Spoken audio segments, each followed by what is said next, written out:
clear. Those first 2 days were difficult. We all watched with alarm the images of Afghans rushing the runway in our aircraft. We all remember the scenes of confusion outside the airport. But within 48 hours, our troops restored order and process began to take hold. Our soldiers, airmen, and Marines, in partnership with our allies and partners and our State Department colleagues, secured the gates, took control of airport operations, and set up a processing system for the tens of thousands of people they would be manifesting onto airplanes. They and our commanders exceeded all expectations. Okay, for more on this, we're joined by senior foreign policy writer at Newsweek, Tom O'Connor. Tom, a couple of talking points here, but let's start with that US withdrawal from Afghanistan. What do you make of what we heard from defense officials on that?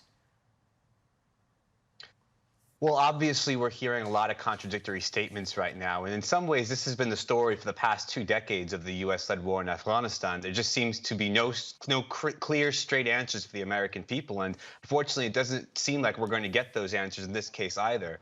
And the main point of contention here is that General Milley is saying that he had recommended that Biden leave some troops in the country. But by the Pentagon's own admission as well, such a move would raise the risk of escalation in Afghanistan, severely raising tensions, of course, and perhaps putting these troops' lives in danger. So I think that at this point, the question is, from a public relations point of view, either the Biden administration knew Kabul was about to fall or didn't. Either way, it's pretty damning from that PR point of view. But strategically, it doesn't seem to really matter, because by this point, it's pretty apparent the Biden administration decided that withdrawal was the only outcome. OK, yeah, sure. And I think the consensus seems to be that it was a chaotic one. And then General Milley's questioning appears to open him up to criticism that his actions in the final days of the Trump presidency, and claims that he had these discussions with China behind Trump's back. What do you make of those? Well, you talk about chaos, then certainly those final months of last year, when tensions with China were very high, certainly it's hard to really tell what the chain of command was at that moment. Now, there seems to be some sort of sensationalism over how much Milley was going behind Trump's back, as we've seen Esper, we've seen at this point, even Chinese officials, if you're going back to that point, had said publicly that Esper had reassured them that there would be no significant escalation of tension. So whether Trump was involved, that the president himself at the time, it's not really certain. But I think that there had been a point then, especially when the U.S. was waging some drone exercises, they'd put China on the patch. It definitely seemed like saber rattling. I think that the Pentagon wanted to make sure that the right message was being given, and that there was little room for miscalculation. OK, and then there are calls for Milley and Austin both to resign. Biden's enemies clearly trying to capitalize on all of this.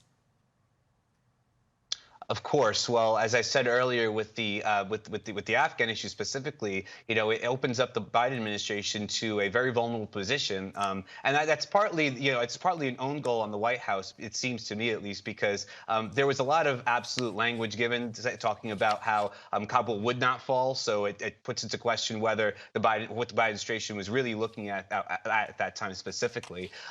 So right now, I think that there's a lot of easy shots to be taking. The Biden administration is doing damage control. But I think at this moment right now, if we go back to Afghanistan for a second, the strategic crisis never came, really. The Taliban came quickly. They asserted stability in the country. Obviously, there's still some room for trouble, both security and human rights-wise, economic. But right now, I think that if there is this sort of distraction, if we are focused right now on doing that autopsy of what happened, and even with the possibility of high-ranking officials resigning, then certainly the strategic crisis could come to be.